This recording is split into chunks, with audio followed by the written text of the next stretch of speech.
నిఘా TV news కు స్వాగతం. ముందుగా హెడ్లైన్స్. భారత్ ను కాంగ్రెస్ ఎన్నడూ బలోపేతం చేయదు, ప్రధాని మోదీ ధ్వజం.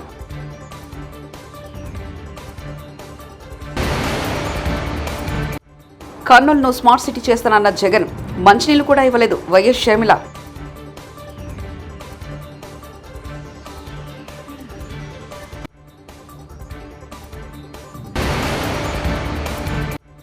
ఏపీ అభివృద్ధి పథంలో ముందుకెళ్లాలన్నదే నా పెద్ద కోరిక చిరంజీవి.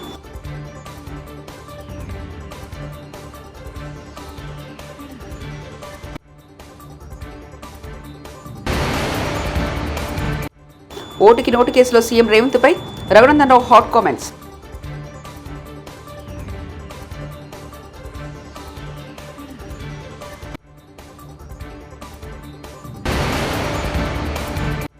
మంగళగిరిలో శ్రీమతి నారా బ్రాహ్మణి ఎన్నికల ప్రచారం. బేతపూడి గ్రామంలో మహిళా కూలీలతో ముఖాముఖి.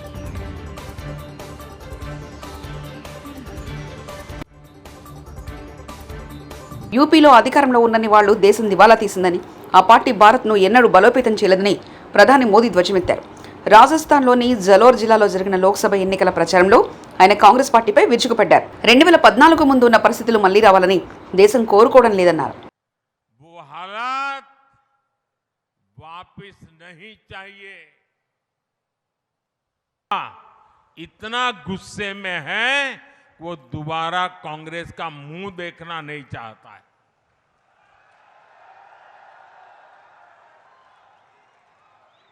जिस पार्टी ने कभी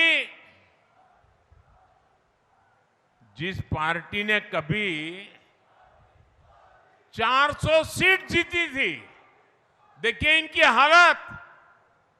जिस पार्टी ने कभी 400 सांसद जीते थे उनके, आज वो 300 सीट पे चुनाव नहीं लड़ पा रहे हैं.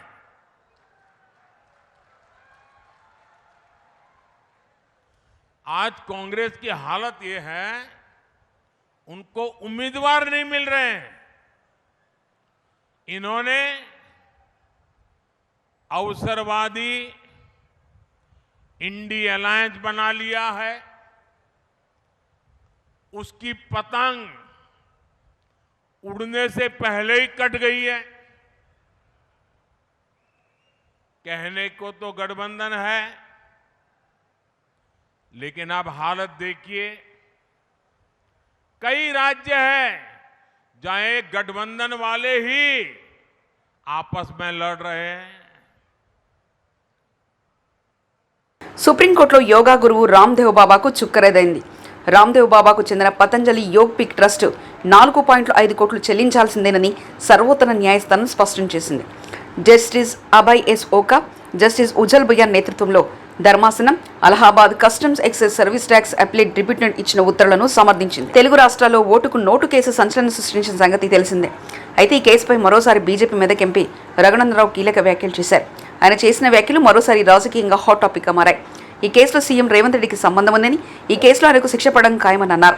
2015లో ఓటుకి నోటు కేసు బయటకు వచ్చిందని, మరి ఇప్పటి నుంచి ఇప్పటి వరకు రేవంత్ రెడ్డిని కాపాడింది ఎవరని ప్రశ్నించారు. రేవంత్ ఈ కేసులో దేవుడు కూడా కాపాడలేరని అన్నారు. న్యాయ రాజధాని పేరుతో కర్నూలు ప్రజలను జగన్ వంచారని ఏపీ పీసీసీ అధ్యక్షులు షర్మిల ఆగ్రహం వ్యక్తం చేశారు. కాంగ్రెస్ పార్టీ న్యాయయాత్ర పర్యటనలో భాగంగా షర్మిల కర్నూలులో పర్యటించారు. కర్నూలును స్మార్ట్ సిటీ చేస్తామని చెప్పిన జగన్ కనీసం మంచినీళ్లు కూడా ఇవ్వలేదని విమర్శించారు. 5 ఏళ్ల పాలనలో ఒక్క ప్రాజెక్టు కూడా పూర్తి చేయలేదని, గడ్రేవులో పూర్తయి ఉంటే కర్నూలు వాసులకు నీళ్లు వచ్చేవన్నారు. ఏటా జాబ్ క్యాలెండర్ పేరుతో నిరుద్యోగ యువతను మోసం చేసి రోడ్న పరేశారని మండిపడ్డారు. జగన్మోహన్ రెడ్డి గారు కర్నూలు న్యాయ రాజధాని అన్నాడు కదా, అంటే మూడు రాజధానిలో ఒక రాజధాని కర్నూలు అన్నారు. ఒక్కదానికైనా పునాది వేశారా? ఒక్క ఇటుకైనా పెట్టారా? మరి ఎందుకన్నట్టు వీళ్ళ మాట నిలబెట్టుకునేది? స్మార్ట్ సిటీని చేస్తానన్నాడు కదా జగన్మోహన్ రెడ్డి గారు. కనీసం డ్రైనేజ్ అయినా చక్కగా పనిచేస్తుందా? కనీసం మంచినీళ్ళైనా చక్కగా ఇస్తున్నారా? మరి ఎందుకు వేయాలన్నా వీళ్ళకు ఓట్లు? గుండ్రేవుల ప్రాజెక్టు రాజశేఖర రెడ్డి గారు చేయాలనుకున్నారు. గుండ్రేవుల ప్రాజెక్టు రాజశేఖర రెడ్డి గారు చేసేసి ఉంటే, ఆ ప్రాజెక్టు పూర్తయిపోయినంటే 2 లక్షల ఎకరాలకు సాగునీరు కాకుండా కర్నూలు వాసులకు 6 లక్షల మందికి మంచినీళ్ళు వచ్చే ప్రాజెక్టు గండ్రువుల ప్రాజెక్టు చేశారా? రాజశేఖర్ రెడ్డి గారు అంటే సొంత తండ్రి చేయాలనుకున్న ప్రాజెక్టు కదా, మరి కొడుకు అయ్యింది జగన్మోహన్ రెడ్డి గారు చేసుండాలి కదా. ఏం చెప్పారు జగన్మోహన్ రెడ్డి గారు?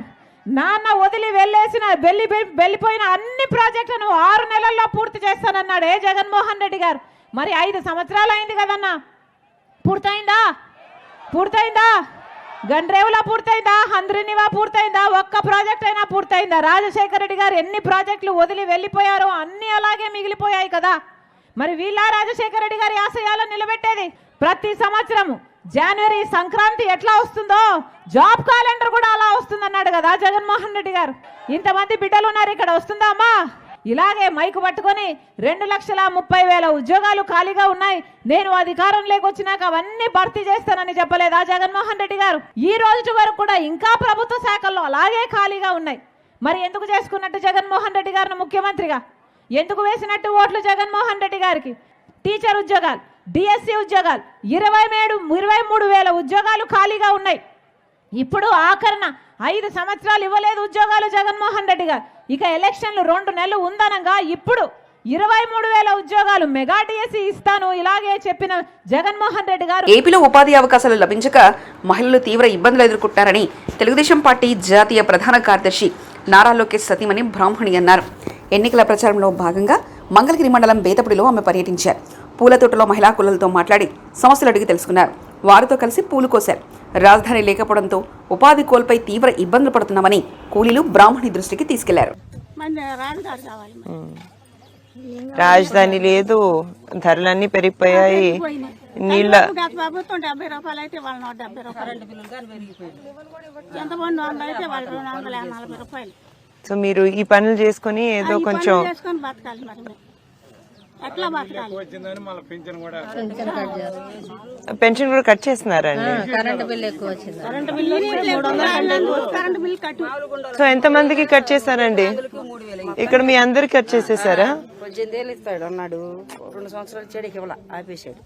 అదే ఇస్తానని చెప్పి వేరే ధరలు పెట్టి పెరిగేసరికి ఇది కూడా ఇవ్వట్లేరు. ఏం కావాలనుకుంటున్నారమ్మా? మంచి పరిపాలన అందియాలనుకుంటున్నాం. పథకాలు కాసి పెడతల్లా వాళ్ళు ఇస్తారు, రేపు తినేసేస్తాం ఊరుకుంటాం. మీరు చెప్పినట్టు మంచి రాజులు ఉంటే, మంచి పరిపాలన ఉంటే కావాలి, మంచి ఫ్యాక్టరీలు కావాలి. ఇప్పుడు మాకు చదువుకునే పిల్లలు లేరు. చదువుకున్న పిల్లలైనా భవిష్యత్తు బాగుంటది కదా. మాకు సెంటు పొలం లేదు, అయినా కూడా రాష్ట్రం డెవలప్ కావాలని కోరుకోండి. మీ పిల్లలు ఏం చేస్తున్నారమ్మా? మా పిల్లలు 2 ఆడపిల్లల పెళ్లిళ్ళు అయినాయి, ఒక అబ్బాయి. ఓకే, అతను ఏం చేస్తున్నాడు? ఏదో పని చేసుకొని బతుకుతాడు. సో జాబ్స్ అన్నా కూడా కష్టమే ఇప్పుడు. ఇండస్ట్రీలు రావట్లేవు, ఏమీ రావట్లేదు. మంగళగిరిలో పూల తోటలకి రావటం జరిగిందండి. ఇక్కడ ఎంతో మంది మహిళలు మీరు చూస్తున్నారు, వృద్ధులు కూడా చాలా కష్టపడుతున్నారు. వీళ్ళు చాలా కంగారు పడుతున్నారు, ఎందుకంటే చాలా మంది వాళ్ళ ల్యాండ్స్ ని రాజధాని కోసం ఇవ్వటం జరిగింది. ఇప్పుడు కవులు కూడా పెట్టట్లేరు. వాళ్ళు చాలా కష్టపడుతున్నారు. వాళ్ళకి రేషన్ కార్డులు లేవు, పిల్లలకి రేషన్ కార్డులు అసలు దక్కట్లేవు, బియ్యం సరిగా రావట్లేదు, ధరలు చాలా పెరిగిపోయాయి.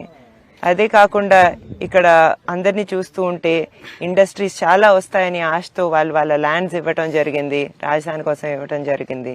కానీ ఏమీ రాక వాళ్ళ పిల్లలకి విద్య ఉన్నా కూడా వాళ్ళకి అసలు ఏమీ జాబ్స్ అంటూ ఏమీ దొరకట్లేవు. వాళ్ళు బాగా కష్టపడుతున్నారు.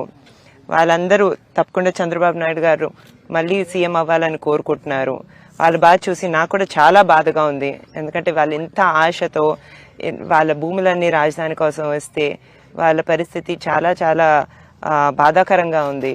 వాళ్ళు వృద్ధులైనా కూడా ప్రతిరోజు పొద్దున ఇక్కడికి వచ్చి ఇంత కష్టపడుతున్నారు. అది చాలా బాధగా ఉంది నాకు చూడటం. తప్పకుండా వీళ్ళకి మేలే జరుగుతుందని నేను కోరుకుంటున్నాను.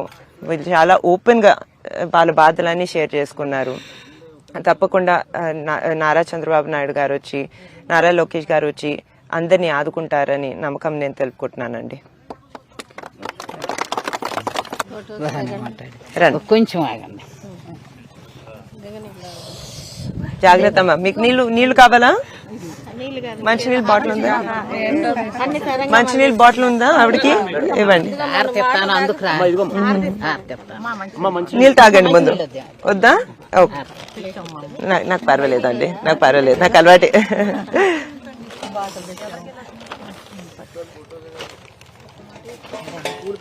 ఏపీలో ఎన్నికల వేళ కీలక పరిణామం చోటు చేసుకుంది.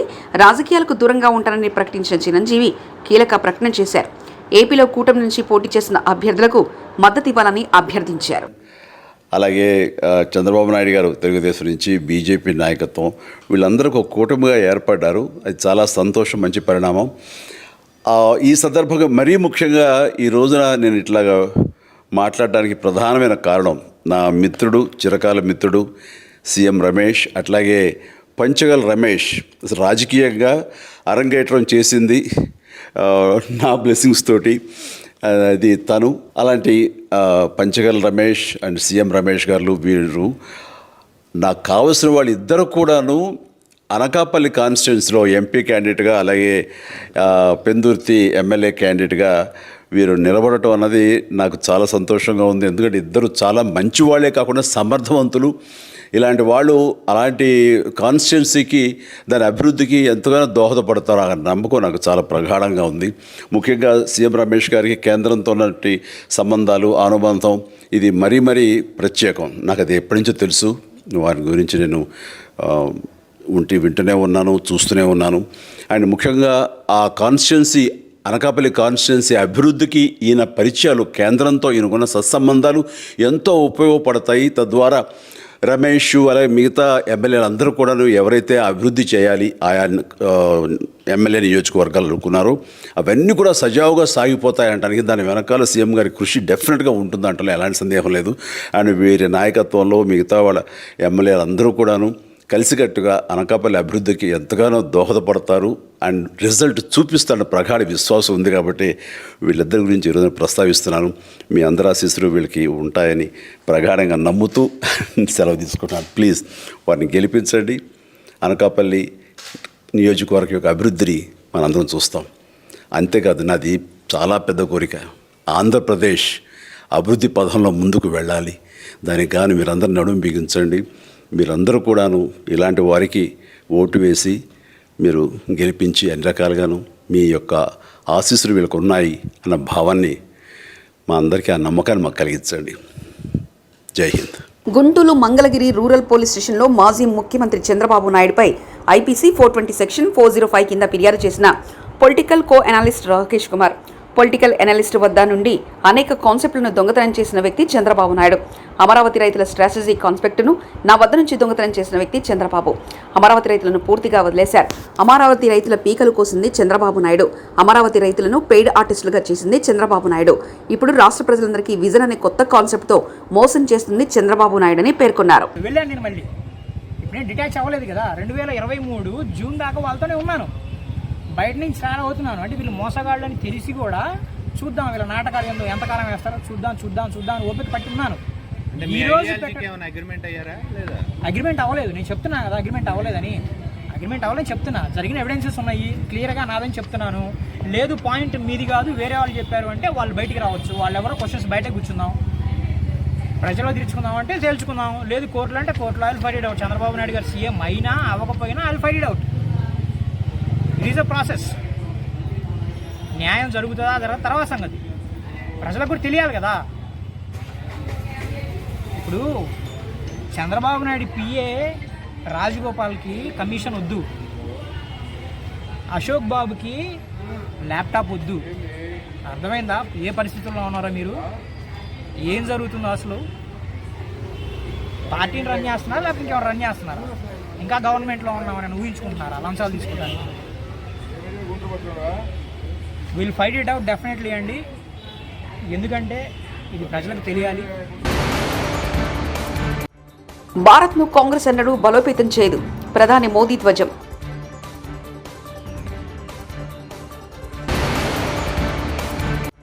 కర్నూలును స్మార్ట్ సిటీ చేస్తానన్న జగన్ మంచినీళ్లు కూడా ఇవ్వలేదు. వైఎస్ షర్మిల.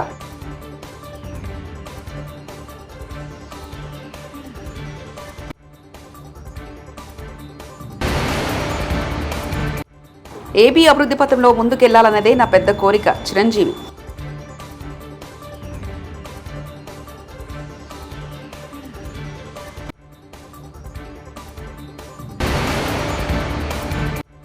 ఓటుకి నోటు కేసులో CM రేవంత్పై Raghunandan Rao hot comments.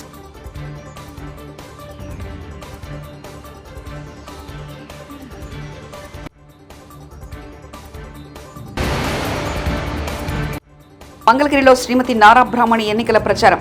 Bethapudi గ్రామంలో మహిళా కూలీలతో ముఖాముఖి.